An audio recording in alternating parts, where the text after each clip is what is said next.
are going to discuss about Field Marshal Idi Amin Dada, CBE.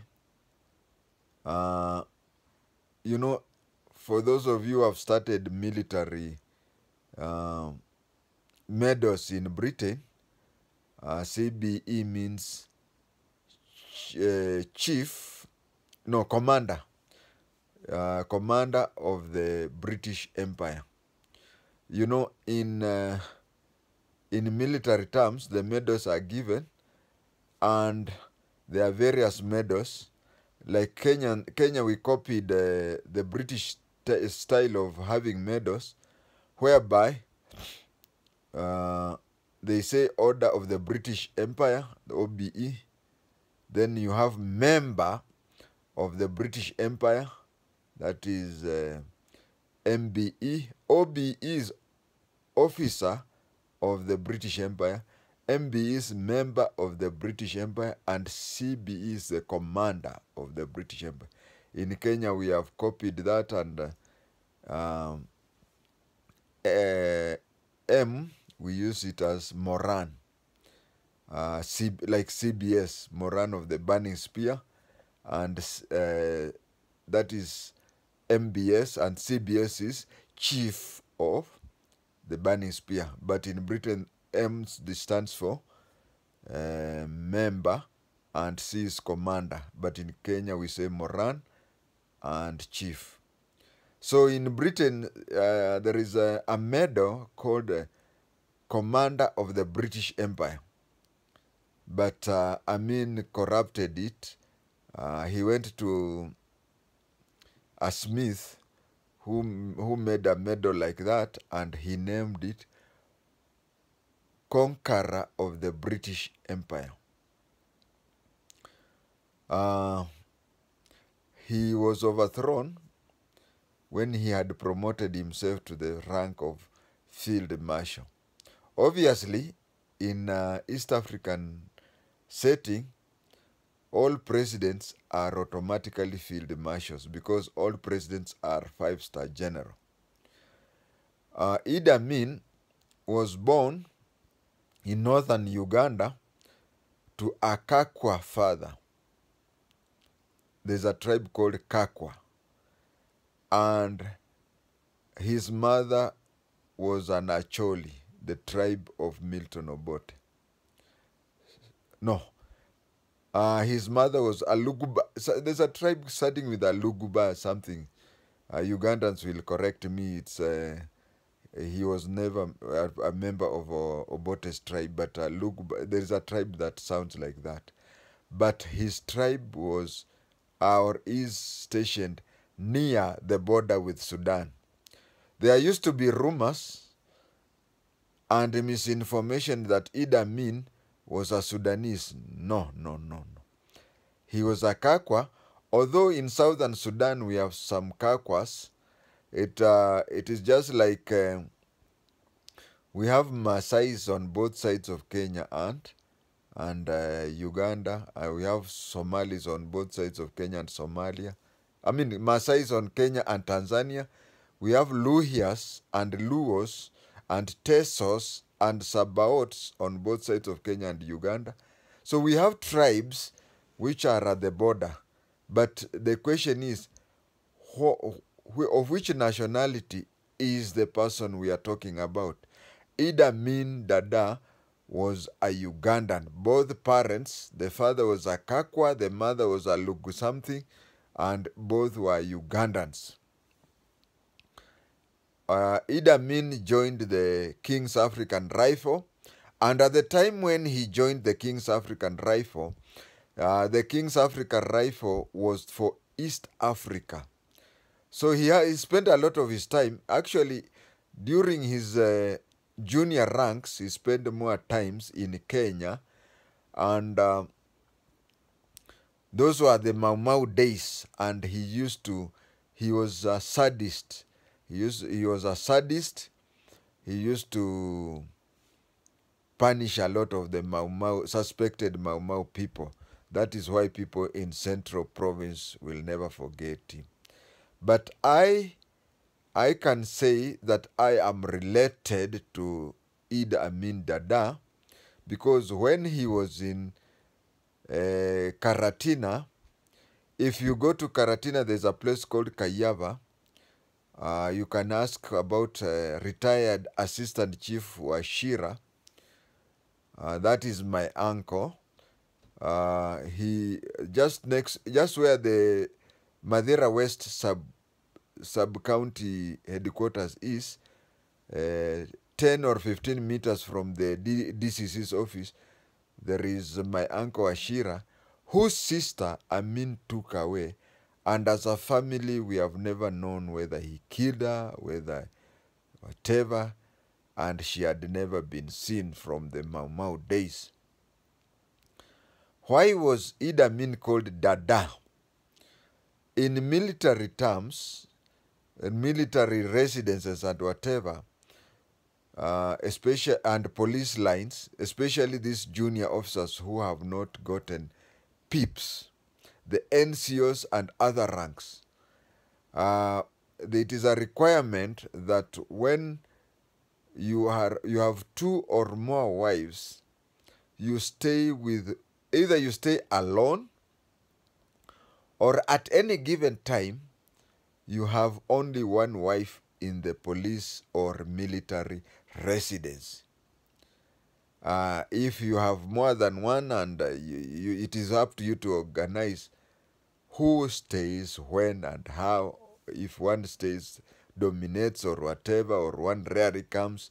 But it is against the discipline forces rules for one to have more than one wife at the same time in the camp. For obvious reasons, when the co-wives fight or quarrel, they'll not be there all the time, together all the time. So that is what was there and then, and that is what is there now. Now, there is something in police lines and military camps, something that is called inspection. In police, they call it lines inspection, where inspectors and above come to check the police houses to see if the houses are in order and to see if your uniform and equipments are in order. So one time, a military officer, a British military officer, was checking on the residence of the military, and he went to Idi Amin's house, and he found there lots of people. When he found lots of people, he asked, "Who are these people?" Amin showed, "These are my kids." And he was asked, "Who are these adult ladies?" He pinpointed his first wife and said, "This is my wife." Then the British officer asked him, "And who is this other lady?" He turned and said, "Huyu ni dada yangu. This is my sister." So the British officer was contented that this is somebody who was staying with his wife and his sister and his numerous children. So when he went away, when there is this lines inspection, there is usually the regimental sergeant major who is accompanying the officers. So when the inspection was over and the sergeant major had called the other askaris to a parade to give them the feedback, he started laughing at Amin by saying that Amin had named his second wife as Dada. That from that day is when people started saying, "Yule Amin anaita bibi yake Dada. Idi Amin Dada, Idi Amin Dada." That is where the name Dada came from. And Dada in Kiswahili is sister. He rose through the ranks like all other NCOs, and he attended his... I do not remember whom he attended his cadet officers course with, but I remember when he attended company commander's course at Sandhurst, he attended with the Kenyan Jackson Kimeu Mulinge. So when the British were going out, there's a time when he was of the rank of colonel, and there's a time he missed, and the British brigadier wanted to take disciplinary action against him. But Obote defended him by telling, Obote interpreted that to mean that, the president was Sir Edward Kabaka Mutesa, and the prime minister was Obote. So Obote interpreted is that the British brigadier was trying to block an African colonel from progressing so that he stays longer. But the British brigadier informed Obote that you are making a mistake, and the way I've studied this colonel or colonel is that one day he will place you in problems. Then it reached a stage when Obote, as the prime minister, and Kabaka, King Kabaka, Edward Kabaka Mutesa II, who was the president, they had differences, and Obote used the army to kick the Kabaka out of his palace. He used the military to kick Kabaka out of the palace. When Kabaka had been kicked out of the palace, Idi Amin claimed the palace. That is the second red warnings, which Obote did not notice. But Obote was very diplomatic that after Amin had kicked out the king out of the palace, and he wanted that, in African societies, the one who has killed the animal becomes his. So he wanted the palace for himself, but Obote was clever and turned the palace into a military camp. That was the second red light. They continued that way, and it reached a time when Obote was becoming very unpopular. And you see, Amin was famous for goofs, talking things that pleases the mass. He talked things that most likely he was joking, but Obote didn't understand it well, and Obote had him placed in cells. In the military camp, as you enter the battalion, there is usually the guard room there, where the sentry guard as you leave or whatever, but there is a few cells there where somebody is placed. And according to military, if you have studied military, they are very sensitive with the way you handle their bosses. For those who have studied Kenyan military history, you'll realize that Kenyatta and Mulinge had to use a lot of diplomacy to drive Dolo out, because Mulinge was constantly telling Kenyatta that any mishandling of a former general would have ripple effects to other ranks.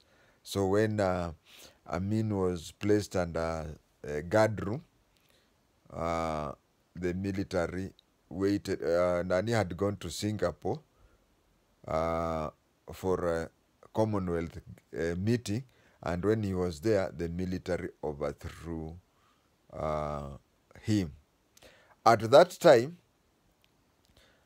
Idi Amin was a major general. Idi Amin was a major general, and a major general is a two-star general. It took a period of less than 5 years for Amin to move from major general, which is two-star general, go to lieutenant general, which is a 3-star general, go to a full general, that was a 4-star, and become a general. There are things which were being talked about Amin, which I would say You know, we are coming out of a time when presidents were being treated as demigods. And even these stories of him eating people and placing in the fridge, to me, I believe it was false. Amin was a darling of the West. And you see, Obote was so close to President Julius Kabaraga Nyerere of Uganda. So when Amin overthrew him, plus there was there was a British advisor whom I keep on forgetting his name, who made sure that Amin was leaning towards the West. Now the West welcomed him because he had removed a socialist. He had removed a socialist. But as a president, as he was going around, he was told by Arabs that him being a Muslim, he should side with the Muslims in their war against Israel. And you see, if you, in those days and even today, you touch Israel, you have touched the Western world. That is why he shifted and became closer to the Arabs. He became closer to the Arabs and would follow whatever they wanted. There is one mess that Amin did, and the mess was that you know, we had Indians, people call them Asians, but since most of them, over 90% were Indians, after completely constructing the rail, they started businesses, and they were so good in businesses. For those of you who are in Kenya, Indians, Kikuyus, and Kisis, plus Somalis are very good in business. They are naturally good in business. So these people are going on with the good business, and Amin thought that having shops and whatever, you can build the biggest supermarket. Maybe you can benefit by letting it out. But running a supermarket, if that is not your hobby, training, and experience, it's a waste of time. So he started walking around the street, and he would pinpoint a shop and tell his friend to go there. And you see, the friend would say, when you go to the shop, you ask the person, like today, a loaf of bread in Kenya is 50 shillings. Now you go to a shop, you ask him how much it is. Any idea that comes to his face, he can tell you 200, he could tell you 15 shillings, he could tell you anything. And you know, the things that you sell and you stock. I remember somebody in Nakuru whom whenever I used to visit, she was like a mother to me. Whenever I used to visit her kiosk, she would used to make sure that I took a soda. And one time I told her, I'm here every day taking a soda. Said, once you take a soda, I know that hiyo ni hasara. That is loss to me, and I have to work harder to regain the profit that the soda you took has. So people do have that. Business people know that if an egg is broken, one egg, the trader has to work twice or even thrice to recover 3 or 4 more eggs. But for a person like me and you, if we are given a shop, within 3 months the stock will be run out. Then people started complaining that they don't have money. He went to the central bank, told the central bank man, you know, his education was so low. His type of education, we have professional educations that people like Mulinga, you find somebody may not have gone to school, but if you follow your profession from constable to inspector general, you may be an intellectual in your field. So Amin was an intellectual as far as military was concerned, but as a politician or a statesman, he was bure. So when he was with those people and advisors would come, you see, when you are the president, you have to have advisors who tell you what you need to hear. but not what you want to hear. These are the people when you want to, like Amin wanted to print money, and they told him, no, it cannot happen. And he shot them. So the deputy, knowing that what will follow, said, how much money do you want me to print? And you know, with a lot of money in circulation, it makes your money be valueless. And that is how he brought down he had chased away the Indians who are good in business, and then he printed money, and so on and so forth. That is how he brought the economy of that country down. Plus placing people who are illiterate like Isaac Lugonzo, a.k.a. Colonel Maliamungu, from watchman to a full colonel.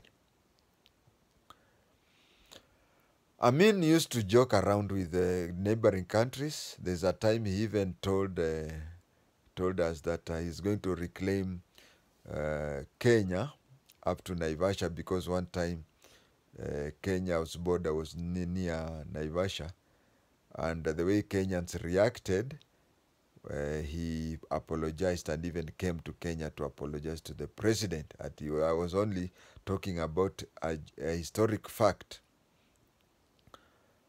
He also claimed Kagera. There's a district in bordering Uganda that is called Kagera.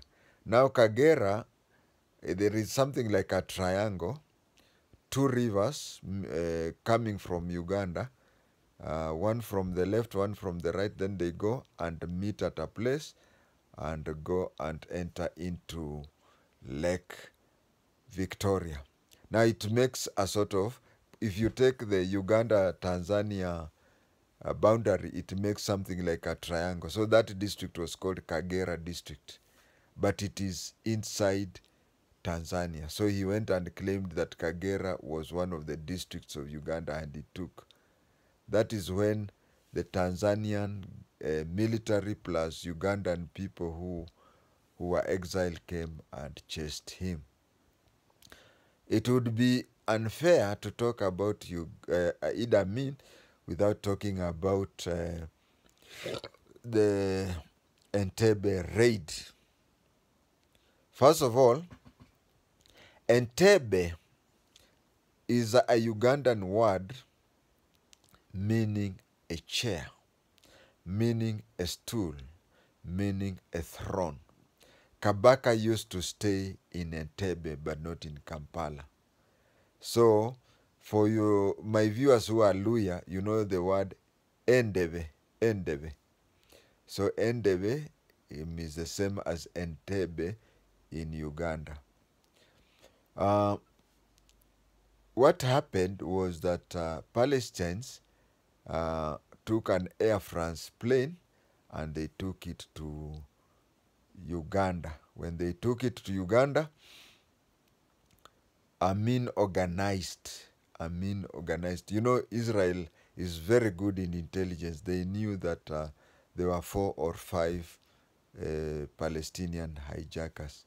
But somehow when they were still in Entebbe airport, there were some who were smuggled there, and they were up to around 20. But Israel wiped out those. So Amin was like a referee playing for the other team. But on the other hand, Bruce Mackenzie, the Kenyan politician and former agriculture minister, plus Charles Njonjo, organized for the Israelites to come and rescue. And you know, Israelites, when they were coming, if you have seen the geography of Rift Valley, you'll find that along the Red Sea there is the Rift Valley. So these people were flying their planes low, so as not inside the valley, so as not to be detected by radar. They came all the way. It is in Ethiopia. It is in Ethiopia that they crossed and came up to Kenya. And they were flying low. When they came to Kenya, they came for fueling, and Kenya knew that they were coming, and even Kenya organized for treatment of the people. Did Jomo Kenyatta know? You know, when Charles Njonjo was organizing things for Seychelles, he never informed Moi. When he was planning to overthrow the government of Seychelles and install there the former president, His Excellency James Machan, he never told Moi.